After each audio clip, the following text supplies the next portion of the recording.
आप देख रहे हैं Indian prime news Arunachal Pradesh और मैं इस वक्त मौजूद हूँ लपारादा क्षेत्र के सुप्रिंटेंडेंट ऑफ पुलिस पी.एन. टोंगदोक जी के साथ मौजूद। मैं आपको बता दूं जो ड्रग्स का जो मामला है काफ़ी बढ़ चुका है हमारे अरुणाचल प्रदेश राज्य में।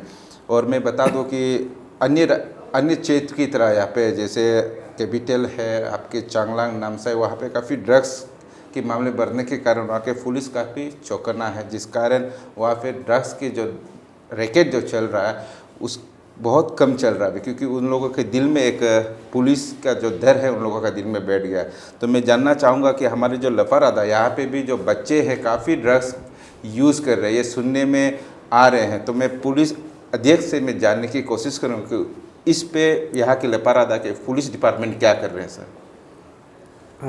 ये आपने बहुत ही अच्छा एक इशू उठाया है और ये इशू मेरा बहुत ही दिल के करीब है, क्योंकि जब से मैं यहाँ ज्वाइन किया हूँ मेरा भी ये एक कोशिश रहा है कि जो ड्रग्स से रिलेटेड जितने भी क्राइम है यहाँ पे या तो उसका जो चेन को ब्रेक करना हो या फिर अवेयरनेस करना हो, उसका मैं पर्सनल मेरा काफ़ी इंटरेस्ट है। तो 2020 से जब मैंने ज्वाइन किया है तो इसके पीछे लगा हुआ है और 2020 में we had a very good achievement. हमने उसमें 9 लोगों को अरेस्ट किया था 2020 के अक्टूबर के करीब में। तो बेसिकली वो आलो से थे और उसका फिर आगे का जो इन्वेस्टिगेशन में फिर आलो पुलिस ने आगे जाके असम से भी कुछ अरेस्ट वगैरह किया था।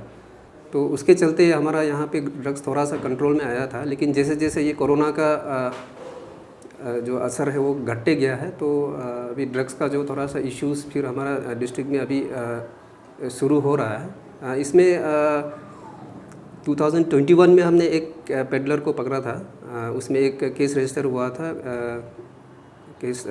उसके बाद 2022 में भी अभी ये जून में ही हमने एक पेडलर को पकड़ा था, जिसमें भी एक केस रजिस्टर हुआ था एनडीपीएस एक्ट के तहत में।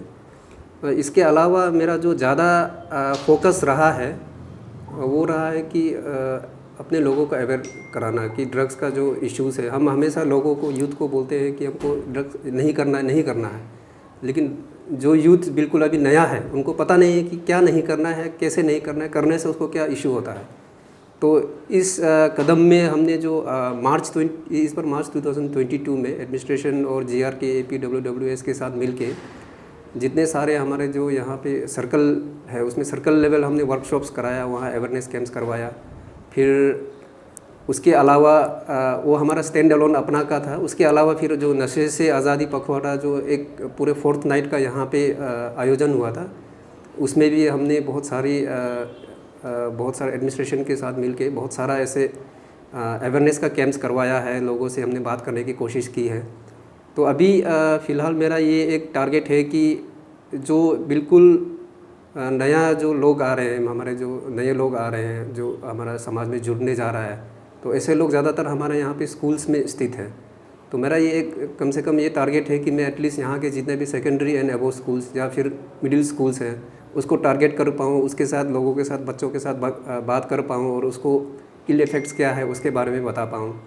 तो ये अवेयरनेस के इसमें मेरा बहुत ज़्यादा ध्यान है।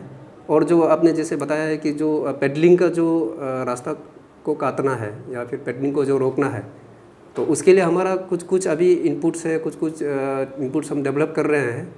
तो उसके मुताबिक जैसे जैसे आगे हमको इनपुट्स मिलेगा तो उसके ऊपर हम फिर एक्शन करेंगे। तो बहुत बार ऐसे होता है कि हमको बहुत इनपुट मिलता है, हम रेड भी करते हैं, लेकिन हम रेड करते वक्त हमको वहाँ से कोई इंक्रिमिनेटिंग ऐसे सब्सटेंस मिलता नहीं है, जिसके वजह से हम एक प्रॉपर केस हमको फाइल करने में काफ़ी दिक्कत आता है, क्योंकि कोई एविडेंस नहीं है।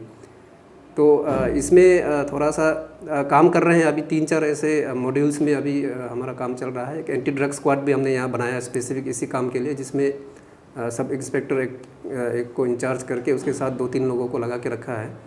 तो होपफुली अभी आने वाले दिन में इसका जो पेडलिंग का ये है, जो पेडलिंग वाला इशू है, उसमें भी हम शायद कुछ और कर पाएँ।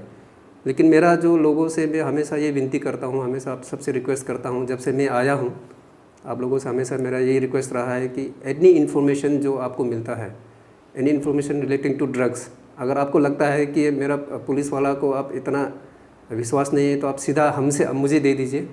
मेरा फ़ोन नंबर मैंने आपको बार बार बताया है, हर प्रोग्राम में बताया है। मेरा ऑफिशियल नंबर 9436848980 में आप या तो व्हाट्सएप भी कर सकते हैं, कॉल कर सकते हैं, मैसेज कर सकते हैं। उसके ऊपर में हम आपका संज्ञान लेंगे, ज़रूर कॉग्निजेंस लेंगे। तो आप सबसे ये दोबारा रिक्वेस्ट है कि इस प्रकार का जो जितना पेडलिंग का आपको कोई भी अगर आता है, इट मे बी वेरीफाइड आपका इन्फॉर्मेशन या फिर अनवेरीफाइड भी हो सकता है, तो आप हमें ज़रूर बताइए, so that we can act on, या फिर हमें एक डाटाबेस बना सके इस प्रकार का। हम अभी कोशिश कर रहे हैं कि इसके ऊपर में और ज़्यादा काम किया जाए। होपफुली अगर आने वाले 3-4 महीने में शायद हमको और कुछ इसका ऊपर कुछ सक्सेस मिल सकता है। Thank you.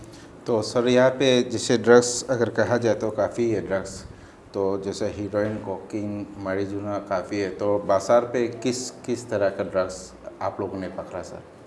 ये भी बेसिकली यहाँ पे जो बाजार का आपका ब्राउन शुगर का ही इसमें इशू ज़्यादा है, क्योंकि यहाँ पे जो आपने मारिजुआना कहा है, तो मारिजुआना हमारा यहाँ वाइडली यहाँ दिल्ली में ग्रोथ होता है, जिसका पोटेंशियल इतना नहीं है। बट हमने जो वहाँ का गांव वाला के साथ मिलके, वहाँ का जो गांव बूढ़ा के साथ मिलके, जीआरके के साथ मिलके उसको भी डिस्ट्रॉय किया है लास्ट इसमें मार्च में। तो जो गांव वाला बहुत ही कोऑपरेटिव था, एंड वो अपने से आके सभी ने उसको अपरूट करके फेंका है। फिर उसमें जो जितना उसको वीडीसाइड डालना है वो उन्होंने अपने से डाला है। तो दे आर वेरी कोऑपरेटिव। लेकिन अभी जो सिंथेटिक सेमी सिंथेटिक ड्रग्स जो बाहर से आ रहा है, जो ब्राउन शुगर का आ रहा है, तो इसमें अभी थोड़ा सा हमको इसमें ऐसे रिपोर्ट्स मिल रहा है कि क्योंकि असम में भी काफ़ी इसका ऊपर में काम हो रहा है, तो हमारे यहाँ पे अभी फ्लो थोड़ा सा कम है। बेसिकली हमारा यहाँ असम से और 2 रूट है, असम से या फिर आलो से आता है। तो ये दोनों रूट को हम लोग अभी नज़र में तो रखा है, बट ऐसे इनक्रेडिबल या पिन पॉइंट इन्फॉर्मेशन तो डेवलप करने में काफ़ी टाइम लग जाता है। तो सर जैसे कि अभी आप लोग ब्राउन शुगर जो पकड़े, कितनी मात्रा में पकड़े हैं सर? और यहाँ पे पकड़ने के बाद जनता का एक सवाल रहता है जो जुडिशियल से, कि जो पेडलर्स होते हैं उसे बहुत जल्दी बेल मिल जाते हैं सर, तो इस पे सर आपका क्या कहना है सर? देखिए, ये तो आपका एक लीगल प्रोविज़न है। जो ड्रग्स होता है या साइकोट्रोपिक सब्सटेंसेस होता है, उसको 3 प्रकार से उसको बांटा जाता है। एक आपका होता है ये स्मॉल क्वांटिटी होता है, एक आपका कमर्शियल क्वांटिटी तो होता है, और जो ये इन दोनों का जो बीच में है वो मोर देन स्मॉल क्वांटिटी और लेस देन कमर्शियल क्वांटिटी। तो ये तीनों का अलग अलग आपका सज़ा है और तीनों का अलग अलग प्रावधान है जो लॉ के अंदर में। तो हमारे यहाँ पे जितना मिलता है वो हमको स्मॉल क्वांटिटी में ही मिलता है। मैंने पहले जो 2011 में जो हमको मिला था उसमें 4 ग्राम्स अप्रोक्सीमेट मिला था। उसके बाद इस बार 2022 का जो सीज़ किया है उसमें 2 ग्राम्स के अप्रोक्सीमेट में है। तो ये दोनों जो है वो स्मॉल क्वांटिटी के अंदर आता है, जो ब्राउन शुगर का।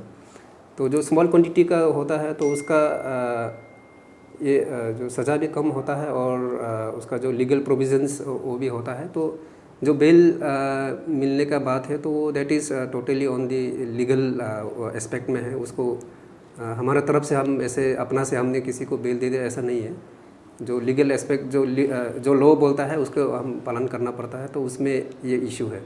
और पेडलर्स का भी ये है कि वो अभी काफ़ी स्मॉल क्वांटिटीज़ में ही पेडलिंग करते हैं। तो जब भी हम उसको पकड़ते हैं तो आपने ज़्यादातर देखा होगा अरुणाचल में भी यही स्थिति है कि स्मॉल क्वांटिटी में ही हमको अभी रिकवरी हो रहा है, जिसका वजह से जो बेल वगैरह है शायद थोड़ा जल्दी हो जाता है।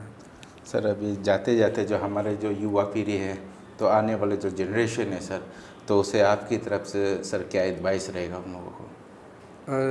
देखिए, जो लेपारादा है वो अब एक मॉडल डिस्ट्रिक्ट आप बनाना चाहता है लेपारादा को। तो मेरा तो आप सभी से ये निवेदन है कि एक मॉडल डिस्ट्रिक्ट को बनाने के लिए हम खुद को भी पहले मॉडल बनना होगा।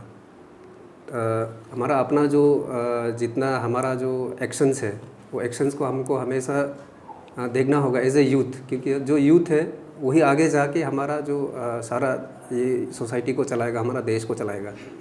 तो ये एनडीपीएस तो है ही है, जो ड्रग्स है उसके ऊपर में तो आपने बहुत काम करना ही है, आपको जानना भी है, क्योंकि जब तक आप इसके बारे में जानेंगे नहीं तो आपको पता भी नहीं चलेगा कि हमको करना क्या है या नहीं करना है, क्या अच्छा है क्या बुरा है।